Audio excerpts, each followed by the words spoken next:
ചെമ്പനീർ പൂവിന്റെ നാളത്തെ എപ്പിസോഡിന്റെ വിശേഷങ്ങളിലോട്ട് എല്ലാവർക്കും സ്വാഗതം. സുധി ഷോറൂമിൽ ഇങ്ങനെ ആലോചിച്ചുകൊണ്ടിരിക്കാൻ നേരത്ത് സച്ചി വരുവാണേ. അപ്പോൾ സച്ചിയെ കാണുന്നതും സുധി ചോദിക്കുന്നുണ്ട്, നീ എന്താണ് ഇവിടെ, എന്തെങ്കിലും മേടിക്കാൻ വേണ്ടി വന്നതാണോ എന്ന് ചോദിക്കുമ്പോൾ സച്ചി പറയും, പിന്നെ ഈ സമയത്താണല്ലോ സാധനങ്ങൾ മേടിക്കാൻ വേണ്ടി കടയിൽ വരുന്നത്, നീ എന്താ ഇന്ന് വീട്ടിലോട്ട് വരാത്തെന്ന് സച്ചി ചോദിക്കുമ്പോഴേക്കും സുധി പറയുന്നുണ്ട്, എനിക്ക് വർക്കുണ്ട്.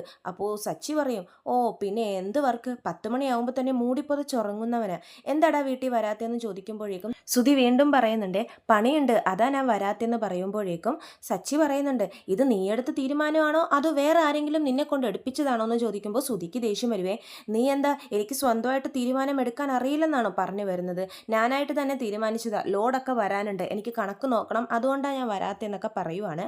അപ്പോൾ സച്ചി തൻ്റെ കയ്യിലുള്ള പൊതി എടുത്ത് സുധിക്ക് കൊടുക്കുവാണ്. അപ്പോൾ സുധി ചോദിക്കും, ഇതെന്താടാന്ന് ചോദിക്കുമ്പോഴേക്കും ഇത് ബിരിയാണിയാ, നീ ഒന്നും കഴിച്ചിട്ടുണ്ടാവില്ലെന്ന് എനിക്കറിയാം, കഴിക്കാൻ നോക്കുമെന്ന് പറയുമ്പോഴേക്കും സുധി വേണ്ടെന്ന് പറയുവാണേ. അപ്പോൾ സച്ചി പറയും, വേണ്ടെന്നോ, കുറച്ചു നേരം കഴിഞ്ഞാൽ ഹോട്ടലുകളെല്ലാം അടക്കും ഇവിടത്തെ, നിനക്ക് ഫുഡ് പോലും കിട്ടില്ല, പണ്ടും നീ ഇതുപോലെ വഴക്കിട്ട് നിൽക്കുന്ന ടൈമിലൊന്നും കഴിക്കത്തില്ല, പക്ഷെ കുറച്ചു നേരം കഴിയുമ്പോൾ കരച്ചിലോട് കരച്ചിലായിരിക്കും വിശക്കണമെന്ന് പറഞ്ഞ്, ഇപ്പോൾ അതേപോലെ കരണ്ട് കഴിഞ്ഞാൽ ഫുഡ് കിട്ടത്തില്ല, ഞാൻ അറിഞ്ഞു നീ വീട്ടിലോട്ട് വരുന്നില്ലെന്ന കാര്യം, അതുകൊണ്ട് ഞാൻ ഈ ഫുഡുമായിട്ട് നിൻ്റെ അടുത്തോട്ട് വന്നേന്ന് പറഞ്ഞിട്ട് സച്ചി ആ ബിരിയാണി സ്നേഹത്തോടെ സുധിക്ക് മുമ്പിൽ നീട്ടുവാണേ.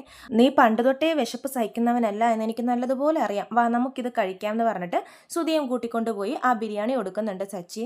സുധി കഴിക്കുന്ന ടൈമിൽ സച്ചി ഇങ്ങനെ പറയുന്നുണ്ട്, എന്തിനാടാ നീ ഇങ്ങനെയൊക്കെ ചെയ്തത്, ആ പൈസ കിട്ടിയ വിഷയം വീട്ടിൽ പറഞ്ഞിരുന്നെങ്കിൽ ഈ ഇത്രയും പ്രശ്നങ്ങളൊക്കെ ഉണ്ടാകുമായിരുന്നോ, അല്ലെങ്കിൽ നമ്മളോട് ആരോടും പറയണ്ട, നിൻ്റെ അമ്മയോടെങ്കിലും പറഞ്ഞുകൂടായിരുന്നോ, അമ്മയ്ക്ക് നിന്നോട് എന്ത് സ്നേഹമായിരുന്നു, അതുകൊണ്ടാണ് ഇത്രയും ദേഷ്യപ്പെടുന്നതെന്നൊക്കെ പറയുമ്പോൾ സുധി ഒന്നും മിണ്ടാതെ ഇങ്ങനെ കേട്ടോണ്ടിരിക്കുവാണ് കേട്ടോ. എന്നിട്ട് ചോദിക്കുന്നുണ്ട്, ശ്രുതി എന്തെങ്കിലും കഴിച്ചു എന്ന് ചോദിക്കുമ്പോൾ സച്ചി പറയുന്നുണ്ട്, ശ്രുതിക്കുള്ള ഭക്ഷണം രേവതി കൊടുത്തോളും, ഞാൻ പറഞ്ഞിട്ടുണ്ട്, അവളും ഒന്നും കഴിക്കാതിരിക്കുക, അത് രേവതി നോക്കിക്കോളും എന്നൊക്കെ സച്ചി പറയുമ്പോഴേക്കും സുധിക്ക് സമാധാനമാവാണ്. സുധി ഇങ്ങനെ ഭക്ഷണം കഴിച്ചുകൊണ്ടിരിക്കാൻ നേരത്ത് സച്ചി വീണ്ടും ഇങ്ങനെ വർത്തമാനം പറഞ്ഞുകൊണ്ടിരിക്കുവാണേ, എടാ ആ പൈസ കിട്ടിയ വിവരം അച്ഛനോട് പറഞ്ഞുകൂടായിരുന്നോ, നിനക്കിങ്ങനെ ഷോറൂം തുടങ്ങാനുള്ള ഐഡിയ ഉണ്ടായിരുന്നെങ്കിൽ എന്നോടും ശ്രീകാന്തിനോടും ചോദിച്ചിട്ട് നിനക്ക് ആവശ്യമുള്ള പണം അച്ഛൻ തരുമായിരുന്നല്ലോ എന്ന് പറയുമ്പോഴേക്കും സുധി എളുപ്പം ഭക്ഷണം നിർത്തിയിട്ട് പാത്രമൊക്കെ അടച്ചു വെച്ചിട്ട് സച്ചിനോട് പറയുന്നുണ്ട്, നീ ഭക്ഷണം കൊണ്ടുവന്നു, ഞാൻ കഴിച്ചു, അതിൻ്റെ പേരിൽ ഇനി കൂടുതൽ വർത്താനമൊന്നും നീ പറയാൻ നിൽക്കണ്ട, നീ എങ്ങോട്ടാ ഇത് പറഞ്ഞുകൊണ്ട് പോകുന്നതെന്നും എനിക്ക് നല്ലതുപോലെ അറിയാമെന്ന് പറയുമ്പോഴേക്കും സച്ചി ചോദിക്കുന്നുണ്ട്, നീ എന്താടാ സുധി പറഞ്ഞു വരുന്നത്, പിന്നെ ഈ ഭക്ഷണം കൊണ്ടുവന്ന് എന്നോട് സ്നേഹമുള്ളതുപോലെയൊക്കെ അഭിനയിച്ചു കഴിഞ്ഞാൽ നിനക്ക് ഈ ഷോറൂമിൽ കിടന്ന് വിളയാടാമല്ലോ, അതൊന്നും നീ വിചാരിക്കേ വേണ്ട, ആ മനസ്സിലിരിപ്പൊക്കെ നിൻ്റെ ഉള്ളിൽ തന്നെ ഇരിക്കത്തേ ഉള്ളൂ എന്നൊക്കെ സുധി പറയുവാണ്. സുധീൻ്റെ മനസ്സിൽ അപ്പോഴും ആകെ നെഗറ്റീവ് ചിന്തകൾ മാത്രമേ ഉള്ളൂ. സച്ചി ആ സ്നേഹത്തിൻ്റെ പുറത്താണ് സുധിക്ക് ഫുഡ് കൊണ്ടുവന്ന് കൊടുത്തത്, സുധിക്ക് അത് മനസ്സിലാക്കാനുള്ള കഴിവുമില്ല. സച്ചിക്ക് നല്ല ദേഷ്യം വരുന്നുണ്ട്. സച്ചി സുധീനോട് ചൂടാവുന്നുണ്ട്, എൻ്റെ ചേട്ടനല്ലേ എന്നോർത്ത് ഞാൻ ഭക്ഷണം കൊണ്ടുവന്ന് കൊടുത്തപ്പോഴേക്കും നിനക്ക് എങ്ങനെ ഇങ്ങനെയൊക്കെ പറയാൻ തോന്നുന്നു സുധി, എനിക്ക് നിൻ്റെ ഈ കട ഭരിക്കേണ്ട ആവശ്യമൊന്നുമില്ല, എനിക്ക് സ്വന്തമായിട്ട് കാറുണ്ട്, അതും 2 എണ്ണം, എനിക്ക് ഇരുന്നിടത്തിരുന്ന് ജോലി ചെയ്യുന്നതും ഇഷ്ടമല്ല, എനിക്ക് എൻ്റെ ജോലി തന്നെ മതി, അല്ലാതെ നിൻ്റെ ഷോറൂമൊന്നും എനിക്ക് വേണ്ട എന്നൊക്കെ സച്ചി പറയുവാണ്. നിൻ്റെ ബുദ്ധി എപ്പോഴും ഇങ്ങനെ തന്നെയാണോ സുധി, നീ ഒരിക്കലും നന്നാവില്ലെന്ന് എനിക്ക് മനസ്സിലായി എന്നൊക്കെ സച്ചി പറയുന്നുണ്ട്. നീ വിശന്നിരുന്നപ്പോൾ മനുഷ്യനായിരുന്നു, വയറ് നിറഞ്ഞപ്പോഴേക്കും അവൻ്റെ തനി സ്വഭാവം പുറത്തെടുത്തു, ഭക്ഷണം കഴിക്കുന്ന ടൈമിൽ നീ എന്നോടൊന്ന് വേണോന്ന് ചോദിച്ചോ, അതുപോട്ടെ എന്നോട് നീ ഭക്ഷണം കഴിച്ചോന്നെങ്കിലും ചോദിച്ചോ, വയറ് നിറഞ്ഞപ്പോഴേക്കും അവൻ്റെ സ്വഭാവം പുറത്തെടുത്തു എന്നൊക്കെ സച്ചി ഇങ്ങനെ സെൻറ്റിമെൻ്റ് ആവുന്നുണ്ട് പറഞ്ഞിട്ട്.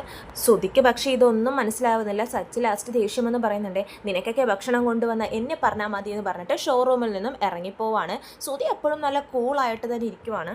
പിന്നെ കാണിക്കുന്നത് രേവതി ശ്രുതിക്ക് ഭക്ഷണം കൊടുക്കാൻ പോകുമ്പോഴുള്ള സംഭവങ്ങളാണ്. അവിടെയും ഇതൊക്കെ തന്നെയാണ് നടക്കുന്നത്. ശ്രുതി ഭക്ഷണം കഴിച്ച് കഴിയുമ്പോഴേക്കും രേവതിയെ തന്നെ കുറ്റപ്പെടുത്തുവാണ്. രേവതി നിനക്കിപ്പോൾ സന്തോഷമായിട്ടുണ്ടാവില്ലേ എന്ന് ചോദിക്കുമ്പോഴേക്കും രേവതി ചോദിക്കുന്നുണ്ട്, ശ്രുതി എന്താ ഇങ്ങനെയൊക്കെ പറയുന്നത്, അല്ല ഇത്രയും നാളെ നിന്നെ മാത്രമായിരുന്നില്ല ആൻറ്റി ചീത്ത പറഞ്ഞുകൊണ്ടിരുന്നത്, ഇപ്പോൾ അത് എൻ്റെ നേർക്കായല്ലോ, എന്നെ തല്ലുക വരെ ചെയ്തു, അതൊക്കെ കണ്ട് നീ സന്തോഷിക്കുമായിരിക്കും അല്ലേ രേവതി എന്നൊക്കെ ചോദിക്കുമ്പോഴേക്കും രേവതിക്ക് ദേഷ്യം വരുവാണ്. ശ്രുതി എന്താ ഇങ്ങനെയൊക്കെ പറയുന്നത്, അങ്ങനെ മറ്റുള്ളവരുടെ സങ്കടത്തിൽ വിഷമിക്കുന്ന ഒരാളല്ല ഞാൻ, രാവിലെ തൊട്ട് ഒന്നും കഴിച്ചില്ലല്ലോ എന്ന് ഓർത്തിട്ടാണ് ഞാൻ ഈ ഫുഡ് കൊണ്ടുവന്ന് തന്നത്, അത് കഴിച്ചുകൊണ്ടിരിക്കുമ്പോൾ തന്നെ എന്നെ തന്നെ കുറ്റം പറയുവാണ് ശ്രുതി എന്ന് ചോദിക്കുമ്പോഴേക്കും ശ്രുതി പറയുന്നുണ്ട്, നിൻ്റെ ഭർത്താവാണ് ഇങ്ങനത്തെ ഈ പ്രശ്നങ്ങൾക്കെല്ലാം കാരണം, ഞങ്ങളെ കോടതി മുറിയിൽ നിർത്തുന്നത് പോലെ നിർത്തി ചോദ്യം ചെയ്തു പ്രശ്നങ്ങളൊക്കെ ഉണ്ടാക്കിയത് സച്ചിയാണെന്ന് പറയുമ്പോഴേക്കും രേവതി പറയുന്നുണ്ട്, സച്ചിയേട്ടനൊന്നും ഇല്ലാത്ത കാര്യങ്ങളൊന്നും അല്ലല്ലോ പറഞ്ഞത്, ഉള്ള കാര്യങ്ങൾ നടന്ന സംഭവങ്ങളല്ലേ അന്ന് അവിടെ പറഞ്ഞത്, തെറ്റ് ചെയ്തവർ നിങ്ങളാണെന്നൊക്കെ രേവതി വീണ്ടും പറയുന്നുണ്ട്.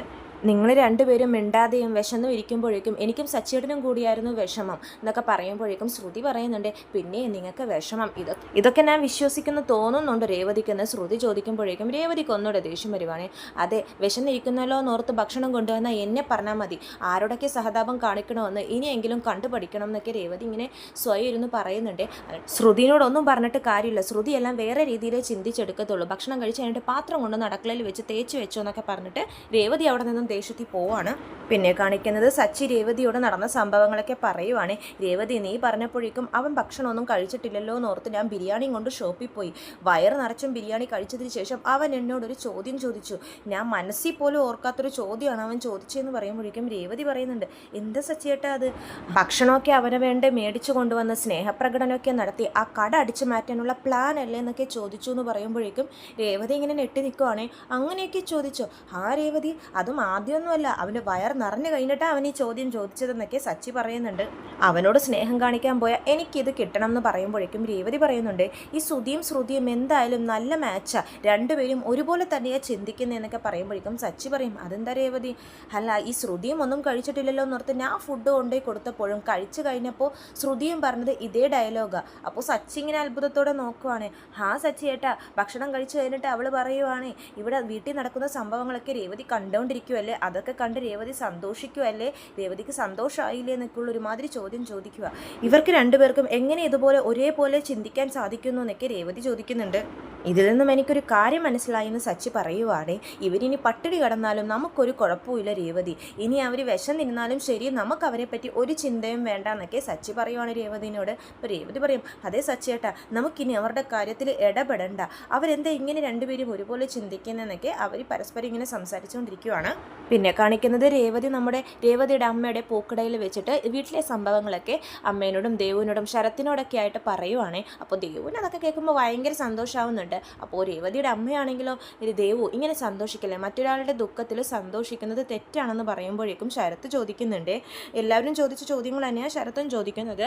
ശ്രുതി ചേച്ചി ഒറ്റയ്ക്കല്ലല്ലോ, ശ്രുതിച്ചേട്ടനും കൂടിയല്ലേ കുറ്റം ചെയ്തത്, പിന്നെ ശ്രുതി ചേച്ചിയെ മാത്രം ഇങ്ങനെ ശിക്ഷിക്കുന്നത് എന്തിനാന്ന് ചോദിക്കുമ്പോഴേക്കും രേവതി പറയുന്നുണ്ട്, അത് പിന്നെ ശ്രുതി അമ്മയുടെ പുഞ്ഞാര മോനല്ലേ, അമ്മയ്ക്ക് ശ്രുതി പറഞ്ഞിട്ട് ഒരു കാര്യം ശ്രുതി മറച്ചല്ലോ എന്ന് ഓർത്തിട്ടാണ് ദേഷ്യം, അതിൻ്റെ ദേഷ്യമാണ് അമ്മയെ തീർക്കുന്നതെന്നൊക്കെ പറയുമ്പോഴേക്കും രേവതിയുടെ അമ്മ പറയുന്നുണ്ട്, എന്തൊക്കെയായാലും ദൈവം എന്ന് പറഞ്ഞ ഒരാളുണ്ട്, കാരണം അന്ന് ശരത്തിൻ്റെ വിഷയത്തിൽ നിൻ്റെ അമ്മായിയമ്മയും ആ ശ്രുതിയും കൂടി വീട്ടിൽ വന്ന് എന്തൊക്കെയാണ് കാണിച്ചു കൂട്ടിയത്, അവളും ഓരോന്നൊക്കെ പറയുന്നുണ്ടായിരുന്നു, ഇപ്പം കണ്ടില്ലേ അവൾക്ക് തന്നെ ശിക്ഷ കിട്ടിക്കൊണ്ടിരിക്കുവാന്നൊക്കെ അമ്മ പറയുവാണ്.